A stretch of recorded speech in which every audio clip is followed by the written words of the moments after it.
Emeka didn't know it then, but the moment his father brought a new wife into the house was the moment his life quietly started falling apart. Because from that day, the same walls that once felt warm started feeling cold. The same gate that used to open with peace started opening with tension. And even though nothing big happened on that first day, Emeka felt it in his chest, like a warning. It was 1 year after his mother, Ngozi, was buried. Emeka still remembered that burial like it was yesterday. The heavy air, the way people spoke in low voices, the way his father, Michael, stood by the grave looking strong for the world, but empty inside. Emeka had stood close, holding back tears until his eyes burned. After that day, life never returned to normal, but Emeka tried. He told himself his father would heal with time. He told himself the house would feel like home again. Then Michael brought Teresa. The first time Emeka saw her, she was stepping out of a black car, smiling like she was used to being admired. She was very beautiful, and she knew it. Her hair was neat. Her skin glowed. Her perfume reached Emeka before she even entered the house. She looked around like she was already deciding what belonged to her. Michael cleared his throat and forced a smile. "Emeka," he said, "come and greet her." Emeka walked forward slowly. He kept his face calm, even though his stomach felt tight. Teresa looked him up and down, not in a motherly way, but like someone inspecting something they just bought. "So this is him," she said. Michael nodded quickly. "Yes, this is my son." Teresa smiled wider, but it did not reach her eyes. "He's grown." Emeka stretched out his hand politely. "Good afternoon, Ma." Teresa didn't shake it immediately. She stared at his hand for a second too long, then placed her fingers on it lightly, like she didn't want contact. "Good afternoon," she replied. Then she turned to Michael. "Is this how he always stands? Like a soldier?" Emeka blinked, confused. Michael chuckled nervously. "He's a quiet boy," Michael said. "Emeka, take her bag inside." Emeka picked up the bag. It was heavy. As he walked in, he heard Teresa's heels clicking behind him, slow and confident, as if she already owned the floor. Inside the living room, Teresa sat down like a queen. The house staff stood in a straight line to greet her. The cook, the cleaner, the driver. Everyone looked tense because this was a new woman, and in a Lagos house, a new woman could change everything. Teresa waved at them lazily. "Good. I like order," she said. "I don't like stubborn people. I don't like lazy people. And I don't like disrespect." Her eyes moved to Emeka again. "Especially disrespect." Emeka swallowed. He didn't even know what he had done, but he already felt accused. Michael smiled again, still trying to make everything smooth. "Teresa is just saying we should all understand ourselves," he said. Teresa turned to him sweetly. "Michael, you know I like peace," she said softly. Emeka watched his father relax at those words. That was when Emeka first noticed it clearly. Michael was not just married to Teresa. He was trying to keep her happy at all costs.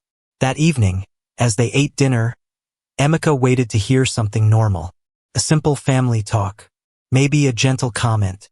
Maybe a sign that things could still be okay. But Teresa controlled the room.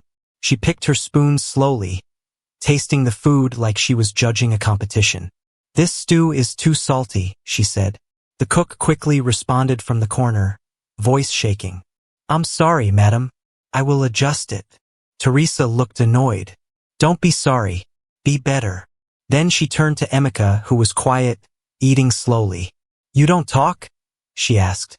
Emeka raised his eyes. "I'm fine, Ma." Teresa leaned back. "Michael, is he always this dull?" Michael laughed awkwardly. "He's just still adjusting." "Adjusting to what?" Teresa asked. "His mother has been gone for a year." The spoon paused in Emeka's hand. His chest tightened. The words hit him like a slap, not because the truth wasn't true, but because of how she said it. Like Ngozi was an item that expired. Michael's smile dropped for a second. He cleared his throat. "Teresa, please." Teresa looked innocent. "What? I'm just saying. Life continues." Emeka forced himself to keep eating, but his throat was tight. He could feel the memory of his mother rising in him. He remembered Ngozi's soft voice, the way she used to touch his hair, the way she used to call him my Emeka, like it meant something deep. Teresa kept talking, like she didn't notice the pain she had caused. "You're 19, she said to Emeka. "At this age, you should be strong. You should not be looking like someone waiting for people to pity you." Emeka put down his spoon carefully. "I'm not waiting for pity, Ma." Teresa's eyes narrowed slightly. "Oh, so you have a mouth." Michael quickly cut in. "Emeka, mind your tone." Emeka stared at his father. His tone? He hadn't raised his voice. He hadn't insulted anyone. He had simply answered. Teresa smiled and continued eating as if she had won something small. After dinner, Michael called Emeka aside in the hallway. "Please, Emeka," Michael said quietly. "Just cooperate. Don't create problems." Emeka's voice came out low. "Daddy, I didn't create any problem." Michael sighed, rubbing his face. "Teresa is new here. She's trying to settle. I don't want trouble in this house." Emeka held his father's eyes. "So when she talks about my mother like that, is that not trouble?" Michael looked away. That small movement told Emeka more than any words could. "Emeka," Michael said, voice firm now, "I'm warning you. Don't disrespect my wife." Emeka's heart dropped. Not "don't disrespect Teresa." Not "let's all respect each other." It was "my wife." Like Emeka was now the outsider. Emeka nodded slowly. "Okay, sir." That night, Emeka lay on his bed staring at the ceiling. The house was quiet, but his mind was loud. He could hear the laughter Teresa gave at dinner. He could hear the way his father corrected him without even asking what happened. He sat up and looked at the framed photo on his table. It was his mother, Ngozi, smiling gently. Emeka touched the frame with his fingers. "I miss you," he whispered. The next morning, Teresa stood in the kitchen area, giving instructions like she had always lived there. "Emeka," she called. Emeka walked in. "Yes, Ma?" Teresa pointed at a cup on the counter. "Bring me tea. 2 cubes of sugar. Not 1. Not 3. Emeka hesitated. There were staff in the kitchen. There was a house girl right there. Teresa looked straight at Emeka as if she was making a statement. Emeka glanced at Michael, who had just entered, dressed and ready for work. Michael avoided his eyes. Emeka picked up the kettle without a word. Teresa smiled, satisfied. "Good boy," she said.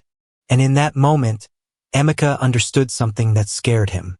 This wasn't just a new wife entering the house.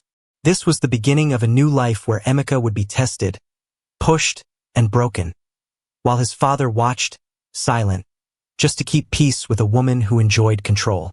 And the house that used to feel like home? It had already started slipping away. The first time Teresa called Emeka good boy, it sounded sweet on the outside, but it felt like a rope tightening around his neck. Because from that morning, Teresa stopped acting like a guest and started acting like the owner. And Emeka stopped being treated like a son and started being treated like someone who was lucky to even stay in the house. At first, Emeka thought maybe it would pass. Maybe Teresa was just strict. Maybe Michael would notice what was happening and stop it. But day after day, Teresa kept pushing, and Michael kept watching like his eyes were closed. That same morning, Emeka carried the tea to the dining table. Teresa sat calmly, scrolling on her phone like a queen relaxing after ordering people around. Michael sat beside her in silence, already ready for work. Emeka placed the cup down carefully. "Your tea, Ma." Teresa took one sip, then frowned.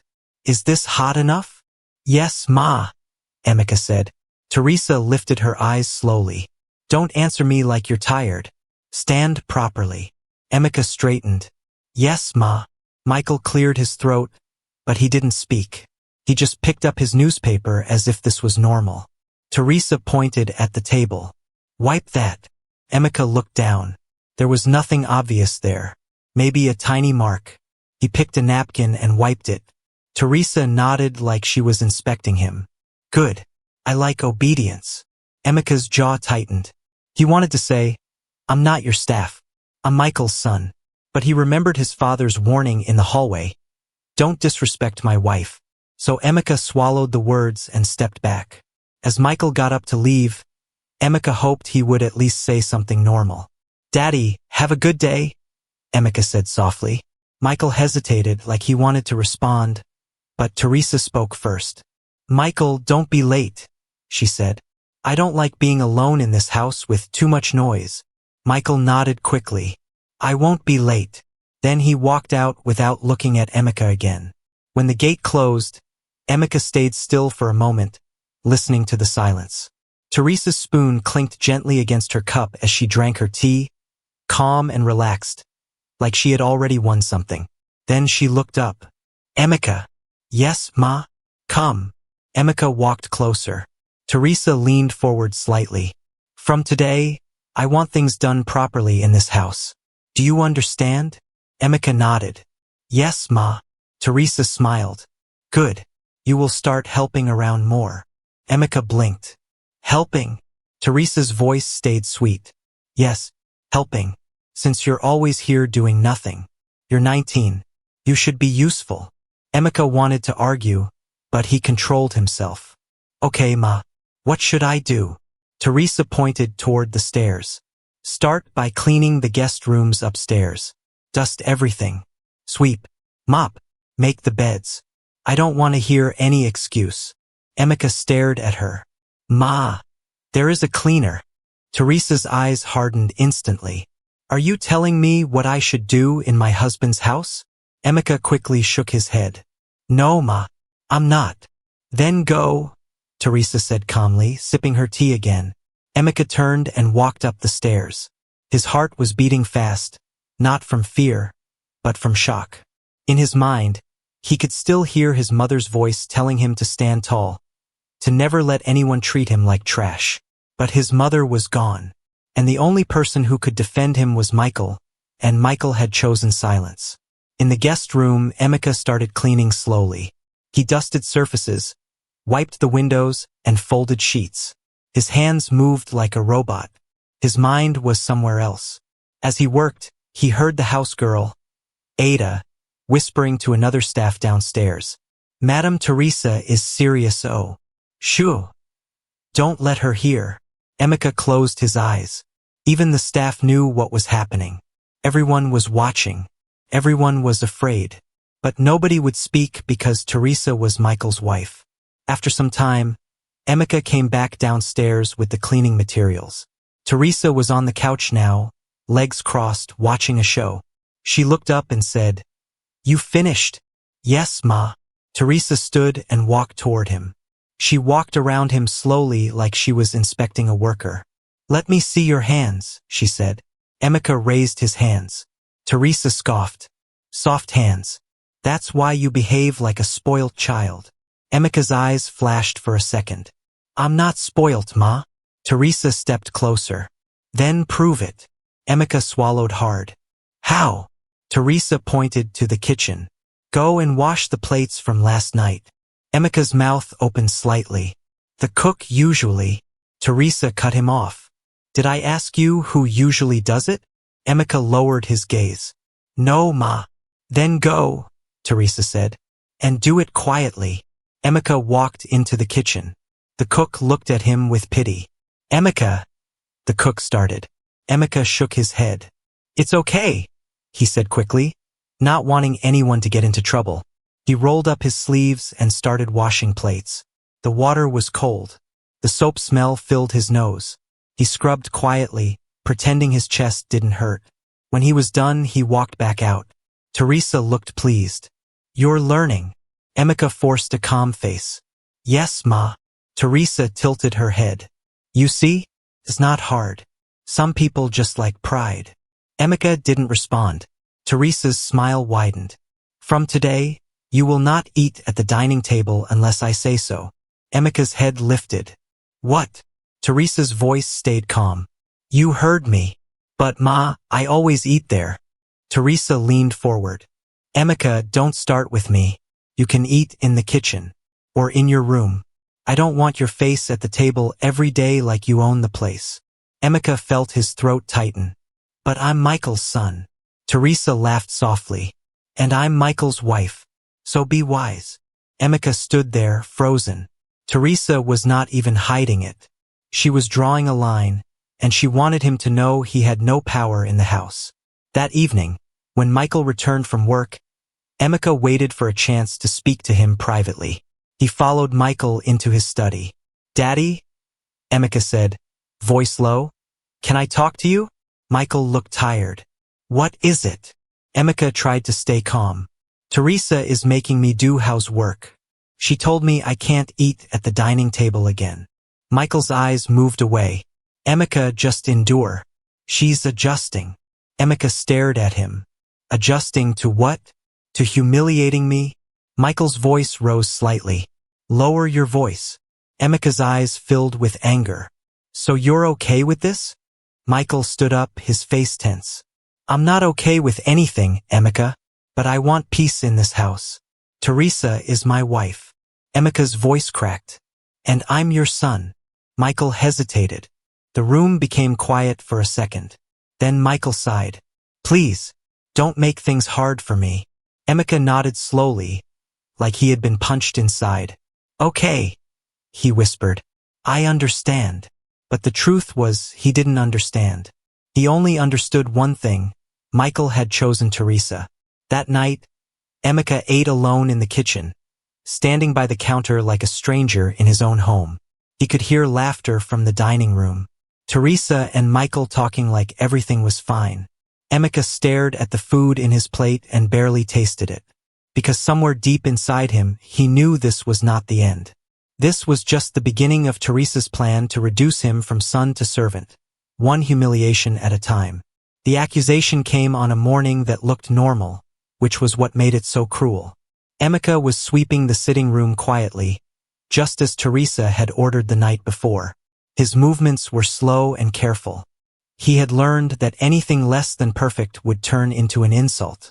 The house was calm, too calm, and Emeka had lived long enough in that house to know that calm did not mean peace anymore. Teresa walked in suddenly, her face tight, her steps sharp. "Where is the money?" she asked. Emeka stopped sweeping and looked up, confused. "What money, Ma?" Teresa laughed, but it was not a happy laugh. "Don't play smart with me." Emeka dropped the broom gently. "I don't understand." Teresa clapped her hands loudly. "Everybody come here." The sound echoed through the house. One by one, the staff gathered in the sitting room. The cook, the cleaner, the driver, Ada, the house girl. They all stood quietly, eyes low, already sensing trouble. Teresa turned to Emeka and pointed at him. "This boy has stolen from me." The words hit Emeka like a slap. "What?" he said quickly. "No, Ma. I didn't steal anything." Teresa crossed her arms. "So my money just walked away by itself?" Emeka's voice shook. "I swear, Ma, I don't know anything about your money." Teresa shook her head slowly, like she was disappointed. "I knew it. I knew it from the beginning." "Knew what?" Emeka asked. "That you were never to be trusted," Teresa replied. "Since your mother died, you've been bitter. You think this house owes you something." Emeka's chest tightened. "Please don't talk about my mother like that." Teresa stepped closer. "Or what?" Emeka opened his mouth, then closed it. He remembered Michael's warning. "Don't disrespect my wife." Teresa turned to the staff. "I left 50,000 naira in my room. Now it's gone. And this is the only person who has been moving freely around the house." "That's not true," Emeka said, louder now. "Everyone moves around the house." Teresa snapped her fingers. "Michael!" Michael entered the sitting room from the hallway, already looking tired. "What's going on?" he asked. Teresa rushed to him immediately. "Michael, your son has stolen my money." Emeka turned to his father like his life depended on it. "Daddy, that's a lie. I didn't steal anything." Michael looked between them. "Teresa, are you sure?" Teresa's eyes filled with fake tears instantly. "Why would I lie? I've been patient with him. I tried to be kind. But look at how he repays me." Emeka stepped forward. "Daddy, check my room. Check my pockets. I didn't take anything." Teresa scoffed. "Of course you'll say that. Thieves always deny. Emika's voice broke. I'm not a thief. Michael rubbed his forehead. Emika, calm down. Calm down. Emika repeated. Daddy, she's accusing me of something I didn't do. Teresa turned sharply. Are you calling me a liar? Emika looked straight at her. Yes. The room went silent. Michael's head snapped toward Emika. Emika! Teresa gasped dramatically. You see? Look at how he talks to me. Emika shook his head. I only said the truth. Michael's voice hardened.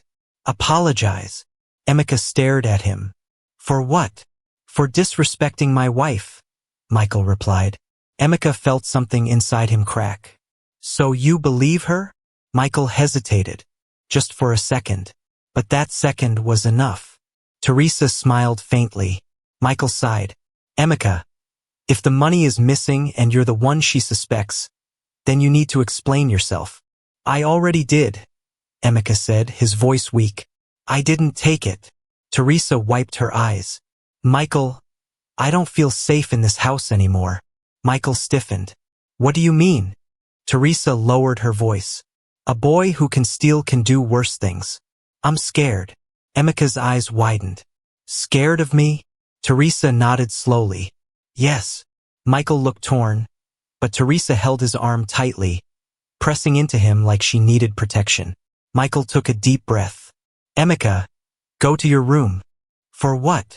Emika asked. Just go, Michael said.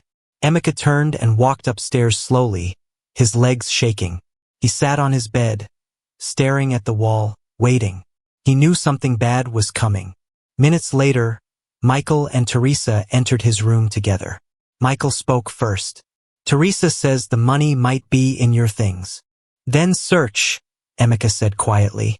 Teresa didn't waste time. She pulled out his small box, opened his bag, scattered his clothes on the floor. She found nothing. For a brief moment, Emika felt hope. But Teresa straightened up inside. He must have hidden it already. Emika stared at her. So even when you find nothing, I'm still guilty? Teresa shrugged. Smart thieves are like that. Michael looked tired. Emika, this situation is not good. So what are you saying? Emika asked. Teresa answered before Michael could. You can't stay here anymore. Emika froze. What? Teresa crossed her arms. You've brought shame into this house. I won't live under the same roof with someone who steals from me. Emika turned to his father desperately. Daddy, please. You know me. Michael avoided his eyes. Emika, maybe it's better if you leave for now. The words felt unreal. Leave, Emika whispered. Go where? Michael didn't answer. Teresa picked up Emika's bag and threw it at his feet. Pack your things. Emika felt dizzy. Daddy, please. This is my home. Michael's voice was low. Emika, don't make this harder. Tears filled Emika's eyes. She's lying. Teresa smiled coldly. And you're done. Emika looked around the room one last time. The walls, the bed, the space that once held memories of his mother. He picked up his bag slowly. As he walked out of the house, no one followed him. No one stopped him. The gate closed behind him with a loud sound that echoed in his chest. And just like that, with one false accusation and one silent father, Emika's life inside that house ended. The streets did not welcome Emika. They swallowed him. He stood outside the gate long after it closed behind him, holding his small bag like it was the last thing tying him to the life he once knew. Cars passed. People walked by. Nobody stopped. Nobody asked questions. In that moment, Emika understood something clearly. Once you are pushed out, the world does not rush to pull you back in. He finally turned and started walking. At first, he told himself it was temporary, that maybe his father would call him back, that maybe this was just a misunderstanding. But as his legs carried him farther away from the house, that hope began to fade. Michael had watched him leave. Michael had said nothing. By evening, Emika's feet were aching. His stomach was empty. The sun was setting, and with it came fear. He sat on the roadside and hugged his bag close to his chest. A man passing by slowed down. Young man, what are you doing here? Emeka lifted his head. I'm just resting, sir. The man frowned. This is not a place to rest at night. Emeka hesitated. I don't have anywhere else. The man shook his head, muttered something under his breath, and walked away. That night, Emeka followed a group of boys into an uncompleted building. The walls were rough. The floor was hard. There was no light, just shadows and quiet whispers. One of the boys looked at him. You new here? Emeka nodded. Then don't talk too much, the boy said. And hold your things well. Emeka lay down on the cold floor, staring into darkness. Mosquitoes buzzed around him. His back hurt. His mind refused to sleep. He remembered his room, his bed, his mother's voice calling him for dinner. He turned his face away and cried silently. Morning came fast. The boys were already up, stretching, talking about how to find food. One of them nudged Emeka. If you want to eat today, you better move. They walked toward a busy road. Cars stopped at traffic lights. The boys knocked on windows. Some drivers waved them away angrily. Emeka stood back at first, ashamed. A woman in a car looked at him closely. Why are you begging? You look healthy. Emeka lowered his eyes. I'm sorry. Hunger does not care about pride. By afternoon, Emeka found himself stretching out his hand. Please, he said softly. Help me. Some ignored him. Some insulted him. One man dropped a small coin without looking. Emeka picked it up like it was gold. That night, he bought a small piece of bread. He sat behind a closed shop and ate slowly, trying to make it last. Days passed. Emeka moved from one uncompleted building to another. Sometimes he slept in shelters packed with strangers. Sometimes he slept outside. His clothes became dirty. His dreadlocks lost their neat look. His eyes became tired. People stopped seeing him as a boy.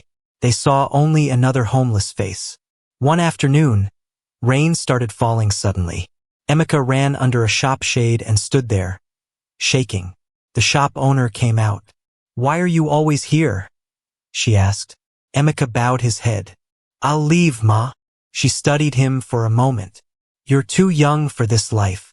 Emeka gave a sad smile. Life didn't ask my age. The woman sighed and handed him a plate of food. Eat. Emeka froze. Thank you. He ate slowly, afraid she might change her mind. She didn't ask many questions. She didn't need to. She had seen enough pain in his eyes. At night, Emeka lay in a shelter full of noise. People argued. Someone shouted in their sleep. A man nearby whispered, Watch your bag. Emeka held it close. Inside were only clothes and memories, but they were all he had left. Sometimes Emeka talked to himself quietly. Just survive today, he would whisper. Just today. He stopped counting the days. Time no longer mattered. Hunger became normal. Shame became normal. Loneliness became normal. But one thing never left him. The question, why did my father allow this? Each night, that question sat heavy on his chest as he stared into darkness. And somewhere deep inside Emeka, without him knowing it yet, the streets were only keeping him for a moment. Because his story was not over. Not even close. The man in the SUV did not know he was about to reopen a wound that never healed. Emeka had been walking along the roadside that evening, weak and distracted. Hunger had made his head light. His eyes stayed on the ground as he moved, counting steps, telling himself to just reach the next shade and rest. He didn't notice the traffic slowing. He didn't notice the long black SUV rolling closer. A loud horn blasted. Hey! Emeka froze. The SUV stopped suddenly, just inches away from him. The sound of brakes cut through the air. Emeka jumped back in fear, his heart racing. He bowed his head immediately. I'm sorry, sir, he said quickly. I didn't see the car. The door of the SUV opened hard. What kind of carelessness is this? The man shouted as he stepped out. His voice was deep and angry. Do you want to die? Emeka kept his head down. I'm sorry, sir. Please forgive me. The man took 2 steps closer, ready to continue shouting. But then he stopped. Something about the boy's face caught his attention. Lift your head, the man said sharply. Emeka hesitated, then slowly raised his face. The man stared. The anger drained from his eyes. His mouth opened slightly. He took another step closer, studying Emeka's face like he was seeing a ghost. "No," he muttered. "This is not possible." Emeka felt uncomfortable. "Sir, I'm really sorry. I'll leave now." The man raised his hand. "Wait." Emeka stopped. The man looked at him closely now. The dirt on his clothes, the tired eyes, the familiar shape of his face. "What is your name?" the man asked quietly. Emeka swallowed. "Emeka." The man's breath caught. "Say it again," he said. "Emeka." Emeka repeated, confused. The man shook his head slowly. "Emeka. Emeka Kalu." Emeka frowned. "Yes, sir." The man staggered back slightly like he had been hit. "No," he whispered. "My God." Emeka looked around, unsure what was happening. "Sir, do you know me?" The man looked straight at him, his eyes now full of shock. "You are Ngozi's son." Emeka's chest tightened. "How do you know my mother?" The man's voice broke. "Because she was my daughter." Emeka stared at him. For a moment, the noise of the street disappeared. Cars moved around them. People passed. But Emeka heard nothing. "That's not possible," Emeka said slowly. "My grandfather is dead." The man shook his head firmly. "No, I'm standing here." Emeka felt dizzy. "Then why didn't I know you?" The man looked at him again, this time with pain. "Why do you look like this?" he demanded. "Why are you on the streets?" Emeka lowered his eyes. "I'm fine, sir." The man's voice rose. "Don't lie to me." Emeka didn't answer. The man pointed at the SUV. "Get inside." Emeka shook his head. "No, sir." "What did you say?" the man asked. "I don't know you," Emeka replied quietly. "I can't just enter your car." The man took a deep breath, trying to control himself. "My name is Chief Obinna Kalu," he said. "I am your grandfather." Emeka laughed weakly. "People lie on the streets all the time." Chief Obinna's face hardened. "Do I look like someone begging you for belief?" Emeka hesitated. Chief Obinna stepped closer. "Tell me one thing. What was your mother's favorite song?" Emeka froze. "How do you know she liked music?" Emeka asked slowly. Chief Obinna answered immediately. "Because she used to sing while cooking. She sang badly. And she laughed every time." Emeka's eyes filled with tears. Chief Obinna's voice softened. "She called you my stubborn boy." Emeka's knees weakened. He held onto his bag. That's what she used to say," Emeka whispered. Chief Obinna reached out and held Emeka's shoulder firmly. "Why are you here?" he asked again, his voice shaking now. "Where is your father?" Emeka looked away. "Please, sir, let me go." Chief Obinna's eyes darkened. "No." He straightened up and spoke with authority. "You are coming with me." Emeka panicked. "Sir, I don't want trouble." "You already have trouble," Chief Obinna replied. "And I will not leave my grandson on the street like an abandoned dog." Emeka pulled back slightly. "I don't want pity." Chief Obinna's voice rose with anger. "This is not pity. This is blood." People had started watching. Someone whispered. Passerby slowed down. Chief Obinna opened the back door of the SUV. "Enter the car." Emeka stood still, torn between fear and something he hadn't felt in a long time, hope. "Just talk to me," Emeka said quietly. "If you're really who you say you are, then listen first." Chief Obinna nodded once. "You will talk, but not here." He looked at Emeka firmly. "You will come to my house, and you will tell me everything." Emeka searched his face one last time. The face was older, stronger, but the eyes looked like his mother's. Slowly, Emeka stepped toward the SUV. As the door closed behind him, Emeka had no idea that this single moment on the roadside was about to expose lies, destroy powerful people, and return everything that had been stolen from him. But for now, all he knew was this: the streets had finally let him go. The truth did not come out gently. It came out like something that had been trapped in Emeka's chest for too long, waiting for one person to finally ask the right question. They drove in silence until the SUV entered a large compound with tall gates and security at the entrance. Emeka's eyes widened. The place looked like the kind of house you see in movies. Clean, bright, quiet, guarded. The gate opened fully and the SUV rolled in. Emeka held his bag tighter. When they stopped, Chief Obinna stepped out quickly. "Come," he said. Emeka followed, still confused. Inside, the house was even bigger. Shiny floors, wide stairs, soft lights, the smell of expensive air freshener. A maid hurried forward. "Good evening, sir," she said. Chief Obinna didn't respond. He pointed at Emeka. "Bring food, water, anything. Now." The maid looked startled.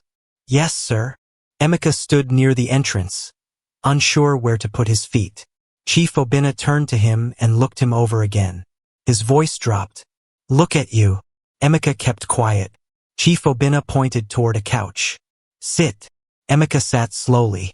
His body sank into the soft cushion and he almost wanted to cry from how comfortable it felt. Chief Obinna paced in front of him like a man fighting his own thoughts. "Emeka," he said, "if you are truly my grandson, then explain something to me." Emeka lifted his eyes. "How did my daughter's son end up begging on the street?" Chief Obinna asked. "How?" Emeka opened his mouth, but nothing came out at first. His throat tightened. He looked down. Chief Obinna's voice rose again. "Talk to me." Emeka flinched. Chief Obinna noticed and forced himself to calm down. He took a deep breath and sat across from Emeka. "Okay," Chief Obinna said slowly. "I'm sorry.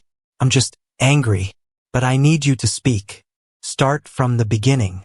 Emeka swallowed hard. "My mother, Ngozi, she died." Chief Obinna's eyes changed instantly. Pain flashed in them. "Yes," Chief Obinna said quietly. "I know she died. I was told she was sick. But I didn't know." Emeka shook his head. "It wasn't sickness, sir." Chief Obinna sat up straight. "What did you say?" Emeka's voice trembled. "She complained for weeks. Pain in her chest. She begged my father to take her to the hospital properly. He kept saying it was stress. That she was fine." Chief Obinna's hands clenched. "Michael did that?" Emeka nodded slowly. "She got worse. By the time they rushed her, it was late." The room felt heavy. Chief Obinna's voice was low now, dangerous. "And you buried her?" "Yes," Emeka said. "1 year ago." Chief Obinna rubbed his face hard. "And after that?" Emeka hesitated. Chief Obinna leaned forward. "After that, Emeka." Emeka forced the words out. "My father brought a new wife. Teresa." Chief Obinna frowned. "Teresa?" "Yes," Emeka said. "She was 30, very beautiful. Everyone liked her at first. She smiled a lot." Chief Obinna's eyes narrowed. "And then?" Emeka's voice became weaker. "Then she started changing things." "Explain," Chief Obinna demanded. Emeka looked down at his hands. "She started calling me lazy. She said I was too quiet. She made jokes about my mother. She said my mother was gone and I should move on." Chief Obinna's face tightened. "She mocked Ngozi?" "Yes," Emeka said quickly. "Many times." Chief Obinna stood up suddenly, anger rising again. "In Michael's house?" Emeka nodded. "Michael was there." Chief Obinna froze. "And he allowed it?" Emeka's eyes filled with tears. "Yes." Chief Obinna paced again. "Go on." Emeka wiped his face quickly with his sleeve. Ashamed. "She started giving me housework." Chief Obinna looked at him sharply. "Housework?" Emeka nodded. "Cleaning, washing plates, serving. She stopped me from eating at the dining table. She said I should eat in the kitchen like a houseboy." Chief Obinna's mouth opened in shock. "In your father's house?" Emeka's voice cracked. "Yes." Chief Obinna turned and faced him. "And Michael said nothing?" Emeka whispered. "He said he wanted peace."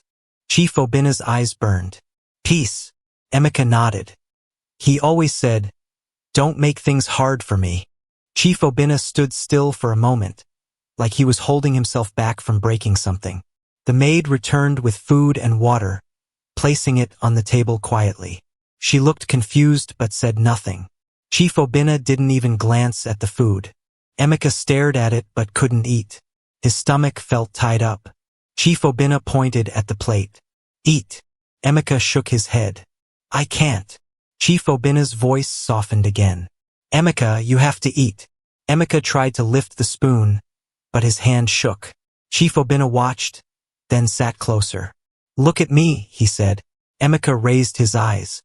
Chief Obinna's voice was firm and calm now. You are safe here. Nobody will shout at you here. Nobody will humiliate you here. Do you understand? Emeka swallowed and nodded once. Chief Obinna leaned forward. Now tell me the part that put you on the street. Emeka took a deep breath. One morning, Teresa said money was missing. Chief Obinna's eyes narrowed. Money. She called everyone. She shouted. Emeka said. She accused me of stealing. Chief Obinna's voice became cold. Did you steal? No, Emeka said quickly. I didn't. And Michael? Chief Obinna asked. Emeka's tears fell freely now. Michael stayed silent. Chief Obinna closed his eyes tightly for a moment. When he opened them, they were full of controlled rage. What happened next? He asked. Emeka's voice was barely audible. She told him she didn't feel safe. She said I had to leave. Michael agreed. Chief Obinna's hands shook. He threw you out? Emeka nodded. He told me to pack. Nobody stopped me. I left. The gate closed behind me. The room went quiet. Chief Obinna stood up slowly, like a storm rising. Michael, he said, voice low. Teresa. He turned to Emeka, eyes sharp. You are telling me that my grandson was thrown out like trash because of a lie, and your father stood there and watched? Emeka nodded again, exhausted. Yes. Chief Obinna walked toward the window and stared out into the night. His voice came out hard. This will not end like this, he said. Then he turned back, pulled out his phone and said, Emeka, you are going to rest. But I am not sleeping tonight. He scrolled through his contacts and spoke with authority. Bring Chioma to my house. Now. The lie behind their love was not romance. It was money. That night, Emeka barely slept. Even though the bed in Chief Obinna's guest room was soft, his mind kept replaying everything. The gate closing behind him. Teresa's cold smile. Michael's silence. Each memory felt like a stone on his chest. Early the next morning, a knock came on the door. Emeka sat up quickly. A maid peeked in. Good morning. Chief said you should come downstairs when you're ready. Emeka nodded. Okay. When he got downstairs, he found Chief Obinna already dressed, sitting in the living room like a man prepared for war. His face was calm, but his eyes were not. A young woman sat across from him with a laptop bag and a neat folder on her lap. She looked about 25, sharp and composed. Chief Obinna pointed. Emeka, come. Emeka walked closer. The woman stood politely. Good morning. Chief Obinna said, This is Chioma, my lawyer. Chioma nodded at Emeka with a calm smile. Hello, Emeka. Emeka nodded back. Good morning. Chief Obinna didn't waste time. Chioma, he said, I want answers. Fast. Chioma opened her folder. I came immediately you called, sir. Chief Obinna leaned forward. You heard what Emeka said. He was accused of stealing and thrown out. I want to know the truth behind it. Chioma looked at Emeka briefly, then back at Chief Obinna. I will investigate properly. But first I need facts. Where did Ngozi live before she died? Who handled her documents? Was there any will? At the mention of Ngozi's name, Emeka's chest tightened. Chief Obinna's jaw clenched. Chief Obinna replied, Ngozi lived with her husband, Michael. She had properties. She had investments. But after she married, she kept many things quiet. Chioma nodded. Then that is where I will start. Chief Obinna's voice was firm. And Chioma, I don't want stories. I want evidence. Chioma met his eyes. Yes, sir. Chief Obinna turned to Emeka. Emeka, you will stay here. Nobody will touch you. Emeka's voice was small. Thank you. Chief Obinna stood. I'm going out too. I will not sit down while my daughter's son is being cheated. Chioma raised her hand slightly. Sir, it may be better if you allow me to move quietly. If they suspect you, they may start hiding things. Chief Obinna paused, then nodded once. Fine. Move quietly, but update me constantly. Chioma stood up. I will. She looked at Emeka gently. Emeka, I'm going to ask you a few questions now. Emeka nodded. Chioma asked, did your mother ever mention anything like a trust fund, savings, or a property meant for you? Emeka shook his head. She didn't say much. She only told me, no matter what happens, you will be okay. I didn't understand then. Chioma's expression tightened slightly. Okay. Did your father ever tell you about any inheritance after she died? No, Emeka said quickly. He never talked about anything like that. Chioma nodded slowly. That is useful. Chief Obinna's voice cut in. If Ngozi left anything for her son, Michael had no right to hide it. Chioma closed her folder. I will confirm. I'm leaving now. As Chioma walked out, Chief Obinna looked at Emeka. Eat, rest. Don't worry about anything. Emeka nodded, but he still felt like he was floating. Yesterday he was sleeping on the floor of a shelter. Today he was inside a mansion with a billionaire grandfather and a lawyer investigating his life. He ate slowly, still not believing it. By afternoon, Chief Obinna was on the phone constantly. Emeka could hear only parts of conversations. Find the hospital records. Get me the burial details. Yes, I want every paper. Emeka sat quietly, trying not to disturb anyone. Later that evening, Chioma returned. Her calm face looked different now. More serious. More tense. Chief Obinna stood immediately. Talk. Chioma placed her folder on the table and opened it. Sir, you were right to suspect something. Emeka leaned forward, his heart pounding. Chioma spoke clearly. Ngozi had assets. A lot. Chief Obinna's eyes narrowed. How much? Chioma glanced at her notes. There is a fixed deposit account. There is a property in Lekki. Another in Enugu. There are shares under her name. And there is a life insurance benefit. Emeka's mouth opened slightly. My mother had all that? Chioma nodded at him. Yes, and this is where it gets worse. Chief Obinna's voice was low. Continue. Chioma took a breath. Ngozi named Emeka as the main beneficiary for most of these. But after her death, someone started pushing paperwork around. Chief Obinna's face hardened. Michael. Chioma nodded slowly. Michael and Teresa. Emeka's stomach turned. Teresa. Chioma looked at Emeka. Teresa presented herself to some offices as your legal guardian. She also claimed you were unstable and not fit to handle any inheritance. Emeka shot up from his seat. What? Chief Obinna slammed his palm on the table. Lies. Chioma continued. They also tried to change some documents, but not all of it worked. Some offices refused. That is why they needed you out of the house. Emeka's voice shook. So the stealing accusation? Chioma nodded. It was a setup. They needed a reason to remove you so you wouldn't ask questions. So you wouldn't be present when they tried to claim what was not theirs. Chief Obinna's chest rose and fell slowly, fighting rage. They turned my grandson into a street beggar. Because of money. Emeka's eyes were wet. My father did that to me? Chief Obinna looked at him with pain. Michael is not a man. He is a coward. Chioma opened another section of her folder. There is more. My contact at a hotel confirmed that Michael and Teresa have been making arrangements. Chief Obinna narrowed his eyes. For what? Chioma said. A wedding. Emeka froze. Wedding? Chioma nodded. They are planning a lavish wedding in a luxury hotel. They have already paid for a hall, decorations, and vendors. And from what I can see, the money is coming from accounts linked to Ngozi's assets. Chief Obinna's voice dropped into something dangerous. So while my grandson was sleeping on the floor, they were planning a party with his money. Chioma nodded. Yes, sir. Emeka sat back slowly, stunned. The humiliation, the orders, the insults. It suddenly made sense in the worst way. Teresa didn't want him to suffer because she hated him alone. She wanted him to disappear. Chief Obinna stood up and began to pace. Chioma, are you sure of everything you're saying? Chioma met his eyes.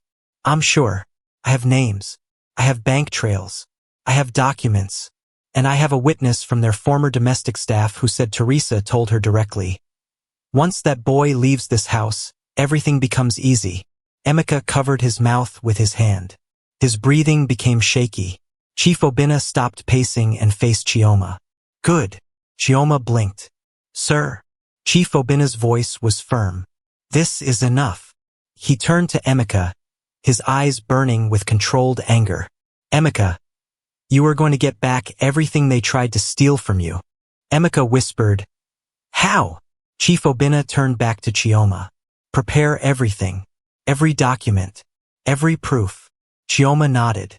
Yes, sir. Chief Obinna picked up his phone, his voice steady. And now, he said, we involve the EFCC. Justice did not arrive quietly. It arrived when they least expected it. Michael stood in front of the mirror in the luxury hotel room, adjusting his suit. He looked pleased with himself. The room smelled of fresh flowers and expensive perfume. Teresa sat on the bed, scrolling through her phone, smiling as messages of congratulations kept coming in. This wedding will shut everyone up, Teresa said confidently. People will finally see us as a proper couple. Michael smiled faintly. Everything is settled. The money is ready. No more problems. Teresa laughed softly. And no more Emeka. She said his name like he was something dirty. Michael hesitated for a second, but then shook his head. We did what we had to do. Teresa stood up and walked toward him. Exactly. Love is about sacrifice.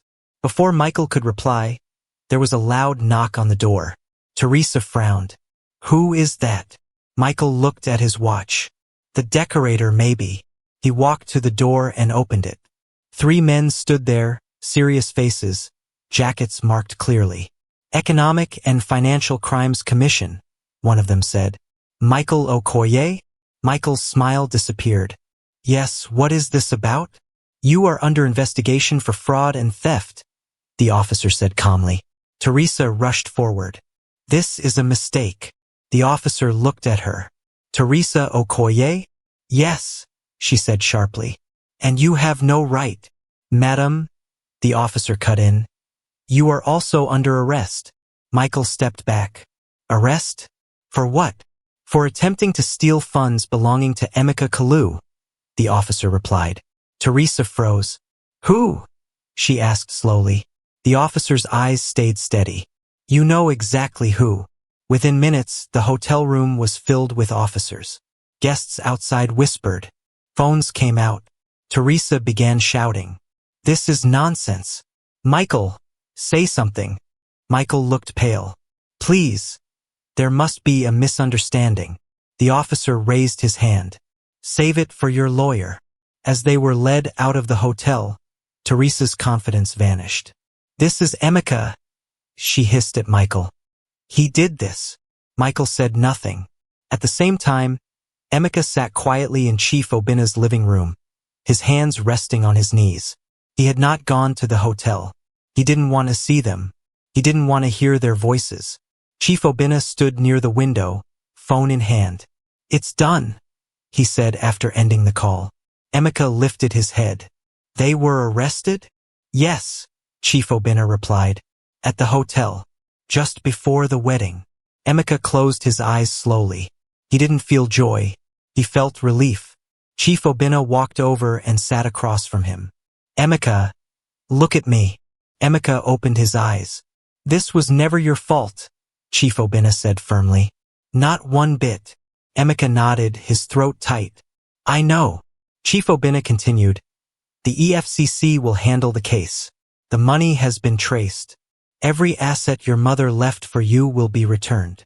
Emeka whispered. Everything. Yes, Chief Obinna said. Every single thing. Tears rolled down Emeka's face. He didn't wipe them away. I thought my life was over, he said softly. I thought I was nothing. Chief Obinna leaned forward. You are my daughter's son. You are not nothing. A few days later, Emeka stood inside a lawyer's office with Chief Obinna and Chioma. Documents were signed. Accounts were restored. Properties were listed in Emeka's name. Chioma smiled gently at him. It's done. Legally and completely. Emeka exhaled deeply, like he had been holding his breath for years. Later that evening, Emeka sat in the garden of Chief Obinna's house. The air was calm. The noise in his head was finally quiet. Chief Obinna joined him. You don't have to rush into anything, he said.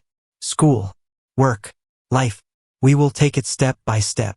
Emeka nodded. Thank you, Grandpa. Chief Obinna smiled at the word. You will stay here, Chief Obinna continued. This is your home now. Emeka looked around. For the first time in a long time, the word home didn't hurt. News of Michael and Teresa spread quickly. People talked. Some were shocked. Some were not. The truth had finally caught up with them. In custody, Teresa cried and blamed Michael. Michael sat quietly, staring at the floor.